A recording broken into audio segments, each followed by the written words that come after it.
Video like जरूर कर लीजिए और ऐसे वीडियो लगातार फ्री में पाने के लिए चैनल को तुरंत सब्सक्राइब कर लीजिए और बेल आइकन को जरूर टैप कर लीजिए ताकि आगे भी सारे वीडियो आपको मिलते रहे। यूट्यूब में फॉलो करते हैं तो प्लीज ये वाला फ्री टेलीग्राम चैनल जरूर ज्वाइन कर लीजिएगा। सारे नोटिफिकेशन सारे अपडेट यहीं पे आते हैं, ध्यान रखिए। नमस्कार दोस्तों, एग्जाम प्रिपरेशन के यूट्यूब चैनल पर मैं प्रियंका एक बार फिर से आप सभी का बहुत बहुत स्वागत करती हूँ। और आज की क्लास में हम लोग जैसा कि नमस्कार दोस्तों, एग्जाम प्रिपरेशन के यूट्यूब चैनल पर मैं प्रियंका एक बार फिर से आप सभी का बहुत बहुत स्वागत करती हूँ। और आज की क्लास में हम लोग जो मॉक टेस्ट पिछला सॉल्व कर रहे हैं उसी को कंटिन्यू करेंगे। डेली रात को 9 बजे आरओ को टारगेट करते हुए हम लोग डेली जीएस के क्वेश्चन सॉल्व करते हैं। तो पूरी क्लास ध्यान से देखिए और इससे पहले भी जो क्लासेस हुई हैं वो प्लेलिस्ट में ऐड कर दी गई हैं, आप उनको भी रिवाइज करते रहिए।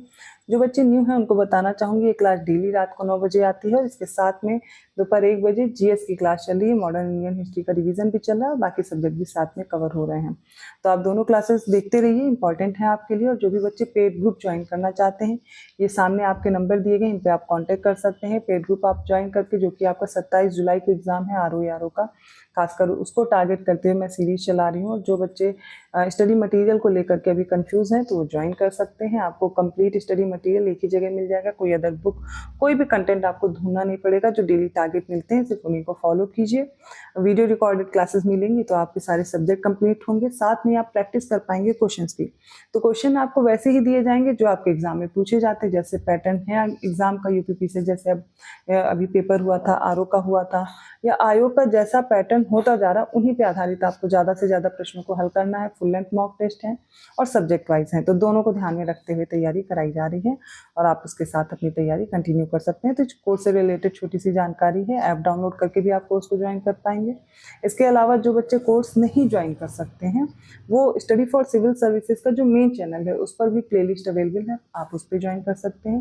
पीसीएस का भी साथ में चल रहा है कोर्स और जो अदर स्टेट पीसीएस हैं वो भी तैयारी कर सकते हैं। तो चलिए बिना देर के आज की क्लास स्टार्ट करते हैं। कुछ क्वेश्चंस ऑलरेडी हो चुके हैं, आगे आज देखते हैं। 21st क्वेश्चन ध्यान से देखिए। पहला स्टेटमेंट क्या है कि देश में क्षारीय मृदा का सबसे ज़्यादा जो एरिया है वो यूपी में है। कृषि के लिए महत्वपूर्ण सूक्ष्म जीवों के लिए जो राष्ट्रीय ब्यूरो है national bureau of micro organism, माफ कीजिएगा national bureau for micro organisms कहाँ है, ये मऊ यूपी में स्थित है। थर्ड है भोजपत्र वृक्ष हिमालय क्षेत्र में पाए जाने वाला एक प्रकार का वृक्ष है और खेजी ट्री है, इसे किंग ऑफ डेजर्ट बोलते हैं। इनमें से कौन से स्टेटमेंट करेक्ट है? ऑप्शन डी सही है क्योंकि सारे कथन सही दिए गए हैं। अगला प्रश्न देखिए, कुछ परियोजनाएं दी गई हैं, प्रोजेक्ट हैं, ये कहाँ पर स्थित हैं और किस रिवर पर हैं ये देखना है और बताना है कौन सा एक ऑप्शन गलत दिया गया है। पहला है नागार्जुन सागर परियोजना, ये आंध्र प्रदेश तेलंगाना की सीमा पर है, कृष्णा नदी में। दूसरा है इडुक्की बांध परियोजना, ये पेरियार नदी पर है। थर्ड है टिहरी बांध परियोजना, उत्तराखंड में है, भागीरथी और भीलांगना नदी के संगम पर। और डी है बगलीहार जल विद्युत परियोजना, हिमाचल प्रदेश में चिनाब नदी पर है। बताना है कौन सा इनकरेक्ट है, ठीक है, करेक्ट नहीं बताना है। सबसे पहले बात करेंगे हम नागार्जुन सागर परियोजना, ये आंध्र प्रदेश और तेलंगाना की सीमा पर है, याद रखिएगा, कृष्णा नदी पर, ठीक है। अगला इडुक्की परियोजना एशिया का सबसे बड़ा आर्क डैम है ये और केरल में है, पेरियार नदी पर। टिहरी बांध परियोजना उत्तराखंड में भागीरथी और भीलांगना नदी का जहाँ पर संगम होता है वहाँ पर टिहरी बांध परियोजना आपको मिलेगी। बगलीहार, दुल्हस्ती और ये याद रखिएगा सलाल, ये चिनाब नदी पर हैं तीनों परियोजनाएं, लेकिन हिमाचल प्रदेश में नहीं है। ये कहाँ पर है? ये जम्मू कश्मीर में है। बगलीहार चिनाब नदी पर है लेकिन जम्मू कश्मीर में है, इसलिए ये इनकरेक्ट और ऑप्शन डी सही हो जाएगा। 23rd क्वेश्चन देखिए, निम्नलिखित कथनों पर विचार करें। पहला है कुद्रेमुख कर्नाटक की प्रसिद्ध लौह अयस्क खान है। कर्नाटक में अधिकांशतः मैग्नेटाइट लौह अयस्क पाया जाता है। सेकेंड स्टेटमेंट क्या कह रहा है? भारत में तांबा धारवाड़ और कुडप्पा की प्राचीन द्रव्यदार संरचनाओं में पाया जाता है। थर्ड है देश में जिंक का सर्वाधिक भंडार राजस्थान में है। फोर्थ है कोलार सोने की खदानें कर्नाटक के रायचूर जिले में है। सारे स्टेटमेंट ध्यान से देखिए फिर बताइए कौन सा करेक्ट होगा, ठीक है। तो देखिए जो कुद्रेमुख है यहाँ पर कर्नाटक की प्रसिद्ध लौह अयस्क की खान है और यहाँ पर मैग्नेटाइट लौह अयस्क पाया जाता है। और जो तांबा है धारवाड़ और कुडप्पा की प्राचीन जो रवेदार संरचनाएं हैं इनमें पाया जाता है। और जो देश में जिंक का सबसे ज़्यादा भंडार है वो राजस्थान में। तीनों स्टेटमेंट करेक्ट है, लेकिन अगला गलत है। जो हट्टी सोने की खदान है कर्नाटक के रायचूर जिले में है, ना कि कोलार। ठीक है, राइट आंसर होगा ऑप्शन बी, पहला, दूसरा और तीसरा सही है। 24वां क्वेश्चन देखिए, एक तरफ गर्म हवाएं दी गई हैं, दूसरी तरफ उनकी अवस्थिति है। सैंटा आना, डॉक्टर विन, सिमूम और हबूब ये कहाँ चलती हैं? कैलिफोर्निया यूएसए, नदर्न सूडान, सहारा या फिर अरेबियन डिजर्ट और गिनी कोस्ट में से बताना है। सबसे पहले देखिए सैंटा आना, ये कैलिफोर्निया यूएसए में चलती है। डॉक्टर विंड, इसे हरमट्टन भी बोलते हैं, ये गिनी तट पर चलती है। सिमूम सहारा और अरब मरुस्थल में ये लोकल विंड है। हबूब कहाँ पर है? तो नॉर्थ सूडान में है। राइट आंसर क्या होगा? 1 4 3 2, ऑप्शन डी करेक्ट है। 25वां क्वेश्चन ध्यान से देखिए, आपको 4 स्टेटमेंट दिए गए हैं। पहला स्टेटमेंट है मरमरा सागर तुर्की में स्थित एक अंतर्देशीय समुद्र है। सेकंड है इसी में बताया जा रहा है कि जो तुर्की के एशियाई तथा यूरोपीय क्षेत्रों को अलग करता है। सेकंड है कैस्पियन सागर विश्व का सबसे बड़ा अंतर्देशीय जल निकाय है। थर्ड है चाबहार बंदरगाह ओमान की खाड़ी पर दक्षिणी ईरान के सिस्तान और बलूचिस्तान प्रांत में स्थित है। फोर्थ है मूंगा त्रिकोण दिवस कोरल ट्रायंगल डे प्रत्येक वर्ष 9 जून को मनाया जाता है। सारे स्टेटमेंट करेक्ट हैं, इनको आप लर्न कर लीजिए और ऑप्शन डी सही है। 26 क्वेश्चन देखिए, इसमें क्या पूछा गया है। पहला स्टेटमेंट है 42nd अमेंडमेंट एक्ट 1976 का। इसमें समाजवादी, धर्मनिरपेक्ष और अखंडता शब्द संविधान की प्रस्तावना में जोड़े गए। 44वां संशोधन हुआ 1978 में। इसमें संपत्ति के अधिकार को मौलिक अधिकार की सूची से हटाया गया। 101st अमेंडमेंट हुआ 2016 में। वस्तु और सेवा कर परिचय इसमें दिया गया, इंट्रोडक्शन हुआ।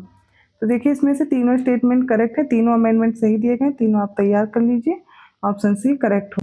अगला प्रश्न ध्यान से देखिए, पहला स्टेटमेंट है 10वीं अनुसूची 52वें संवैधानिक संशोधन अधिनियम 1985 द्वारा जोड़ी गई थी और इसे दल बदल विरोधी कानून के रूप में भी जाना जाता है। सेकंड 11वीं अनुसूची पंचायत की शक्तियों, प्राधिकार, जिम्मेदारियों से संबंधित है और इसमें 29 विषय शामिल हैं। थर्ड है 12वीं अनुसूची नगर पालिकाओं की शक्तियों, प्राधिकारियों और जिम्मेदारियों से संबंधित है, इसमें 18 विषय शामिल हैं। कौन कौन से स्टेटमेंट करेक्ट है? तो देखिए 10वीं, 11वीं, 12वीं तीनों जो शेड्यूल्स हैं वो करेक्ट दी गई हैं और ऑप्शन सी राइट है। अगला प्रश्न देखिए, सही विकल्प चुनना। आर्टिकल 360 इसमें वित्तीय आपातकाल के संबंध में प्रावधान है। आर्टिकल 338 राष्ट्रीय अनुसूचित जनजाति आयोग दिया गया है। आर्टिकल 331 राज्यसभा में एंग्लो इंडियन समुदाय का प्रतिनिधित्व है। और डी है आर्टिकल 312, इसमें पब्लिक सर्विस कमीशन दिया गया है यूनियन और स्टेट के लिए। कोई एक इसमें से सही है, मतलब 3 गलत हैं। तो वित्तीय आपातकाल के बारे में किसमें उपबंध है? आर्टिकल 360, यही हमारा करेक्ट आंसर है। तो राष्ट्रीय अनुसूचित जाति आयोग किसमें है? तो राष्ट्रीय अनुसूचित जाति आयोग 338 में, जबकि अनुसूचित जनजाति आयोग किसमें है? 338A याद रखिएगा, ठीक है, ये दोनों तो याद रहेंगे। अब 338B भी एक याद कर लीजिए आर्टिकल, जो कि राष्ट्रीय पिछड़ा वर्ग आयोग के लिए है, ठीक है। अब 331 में क्या दिया गया? तो लोकसभा में एंग्लो इंडियन समुदाय का प्रतिनिधित्व, तो ना कि राज्यसभा में। तो राज्यसभा में किसके लिए होगा? संघ और राज्यों के लिए लोक सेवा आयोग, तो ये आर्टिकल 315 है, ना कि 312। अखिल भारतीय सेवाएं किसमें है? 312 में है, तो ये भी इनकरेक्ट हो गया। तो लोकसभा में किसमें हो जाएगा? आर्टिकल 331। और बाकी राष्ट्रीय पिछड़ा वर्ग आयोग, राष्ट्रीय अनुसूचित जाति आयोग, बाकी सब मैंने आपको बता दिए। यहाँ पर करेक्ट क्या होगा? ऑप्शन ए सही हो जाएगा। 29वां प्रश्न देखिए, इसमें फिर से कुछ आर्टिकल्स दिए गए हैं और किससे संबंधित हैं। आर्टिकल 170 विधान परिषदों की संरचना से। आर्टिकल 176 राज्य का महाधिवक्ता। आर्टिकल 124 राष्ट्रीय न्यायिक नियुक्ति आयोग।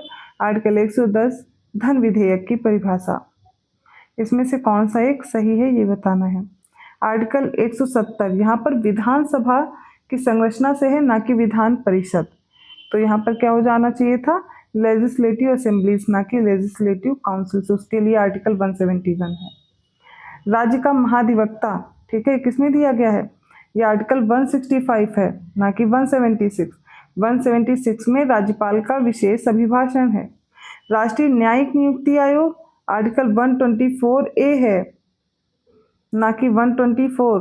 124 में उच्चतम न्यायालय की स्थापना और गठन दिया गया है। और राष्ट्रीय न्यायिक नियुक्ति आयोग आर्टिकल 124A में है। धन विधेयक की परिभाषा 110 में। केवल एक ही करेक्ट है, ऑप्शन डी राइट होगा।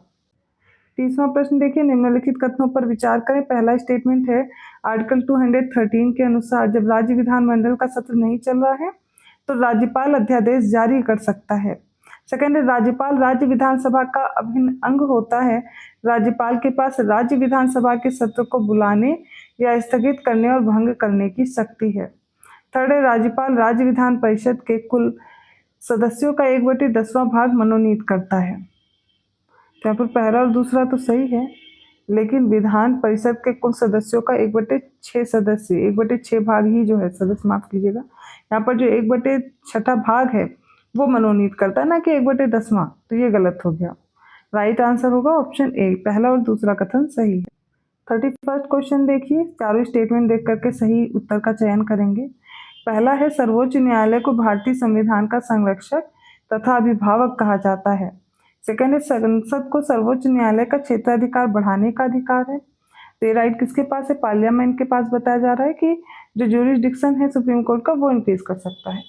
फिर उच्चतम न्यायालय में न्यायाधीशों की जो सेवानिवृत्ति उसके लिए आयु क्या है? 65 ईयर्स या फिर 62 वर्ष, जो भी पहले। सर्वोच्च न्यायालय के न्यायाधीश का वेतन संसद द्वारा निर्धारित होता है। कौन कौन से स्टेटमेंट करेक्ट हैं देखेंगे। इसका राइट आंसर क्या है? ऑप्शन डी है, सारे स्टेटमेंट करेक्ट हैं। अगले प्रश्न पर ध्यान दीजिए, 32वां प्रश्न है, सारे स्टेटमेंट देखेंगे।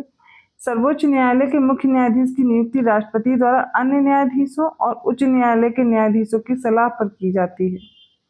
अगला स्टेटमेंट क्या है? सर्वोच्च न्यायालय के न्यायाधीश राष्ट्रपति को अपना त्यागपत्र सौंपकर अपने पद से इस्तीफा दे सकते हैं और संसद सर्वोच्च न्यायालय में न्यायाधीशों की संख्या में वृद्धि कर सकती है। और संविधान में सर्वोच्च न्यायालय के न्यायाधीश पद के लिए न्यूनतम आयु कितनी है? 30 वर्ष बताई गई है।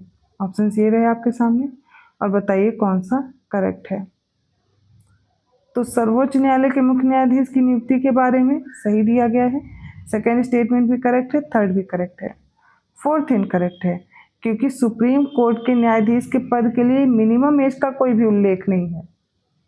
और राइट आंसर होगा ऑप्शन डी, तीनों स्टेटमेंट करेक्ट है। 33rd क्वेश्चन देखिए, 4 स्टेटमेंट है। स्वास्थ्य और परिवार कल्याण समिति लोकसभा के अधीन न होकर राज्यसभा के अधीन है। सेकेंड, सुप्रीम कोर्ट को देश की किसी भी अदालत में लंबित मामले को अन्यत्र भेजने का अधिकार है। थर्ड, केशवानंद भारती मामले में सर्वोच्च न्यायालय ने संविधान की मूल संरचना के सिद्धांत को प्रतिपादित किया था। और फोर्थ, जम्मू और कश्मीर के उपराज्यपाल की नियुक्ति भारत का राष्ट्रपति करता है। देखिए और सही उत्तर का चयन कीजिए। इसका राइट आंसर है ऑप्शन डी, सभी स्टेटमेंट करेक्ट है। 34वां प्रश्न देखिए, 3 स्टेटमेंट है, बताइए कौन से सही हैं। पहला है संविधान में आर्टिकल 164 क्लॉज 1 के अनुसार मुख्यमंत्री की नियुक्ति राज्यपाल द्वारा की जाएगी और मंत्रियों की नियुक्ति राज्यपाल द्वारा मुख्यमंत्री की सलाह पर की जाएगी। आर्टिकल 201 क्या है? इसके तहत राष्ट्रपति ऐसे आरक्षित विधेयक पर विचार करता है और अपनी सहमति देता है या रोक लेता है। थर्ड है, सरोजनी नायडू की याद में हर साल 13 फरवरी को राष्ट्रीय महिला दिवस मनाया जाता है। राइट आंसर क्या होगा? सी, तीनों स्टेटमेंट करेक्ट। 35वां प्रश्न क्या है? 4 ऑप्शंस है, कोई एक गलत है। सबसे पहले देखिए, यदि किसी प्रश्न में पक्ष और विपक्ष बराबर वोट पड़ते हैं तो विधानसभा का जो अध्यक्ष है वो निर्णायक मत देता है।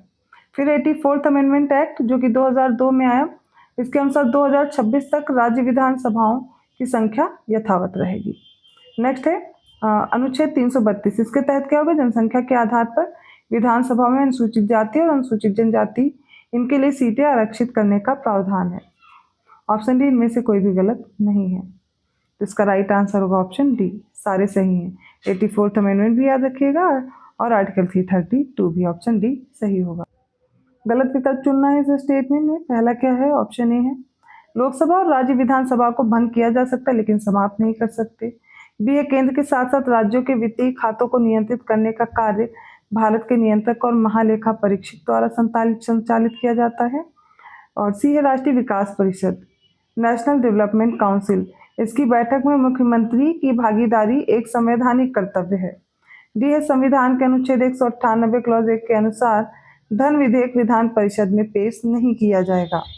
कोई एक इनकरेक्ट है और वो हो जाएगा क्या? ऑप्शन सी, राष्ट्रीय विकास परिषद की बैठक में मुख्यमंत्री की भागीदारी संवैधानिक नहीं, एक प्रशासनिक कर्तव्य होता है। ठीक है, यही इनकरेक्ट है और यही राइट आंसर होगा। 37 क्वेश्चन देखिए, 4 स्टेटमेंट है। पहला क्या कह रहा है? तो विधानसभा के सदस्यों के विपरीत विधान परिषद के सदस्य अप्रत्यक्ष रूप से चुने जाते हैं। सेकंड है, जो विधान परिषद है लेजिस्लेटिव असेंबली है, इसमें जो अधिकतम संख्या है विधानसभा की 1/3 तथा न्यूनतम संख्या कितनी है, मिनिमम 40 फिक्स की गई है। और जो विधान परिषद की वास्तविक संख्या का निर्धारण है वो किसके द्वारा किया जाता है, तो पार्लियामेंट के द्वारा। विधान परिषद एक स्थायी सदन है, इसके सदस्यों का कार्यकाल कितना होता है, तो 6 वर्ष होता है। सभी स्टेटमेंट करेक्ट है, ऑप्शन डी सही हो। तो आज के इंपॉर्टेंट क्वेश्चंस थे, आई होप आपको समझ में आए होंगे।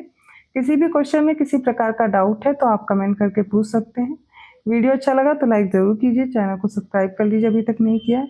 और ऐसे ही मोस्ट इंपॉर्टेंट क्वेश्चंस के साथ मैं मिलती हूँ अगली क्लास में। तब तक के लिए धन्यवाद। पेड कोर्स के लिए डिस्क्रिप्शन बॉक्स में नंबर है, मैं फिर से आपको इन्फॉर्मेशन देना चाहूँगी, आप उससे अपने कोर्स को ज्वाइन कर सकते हैं।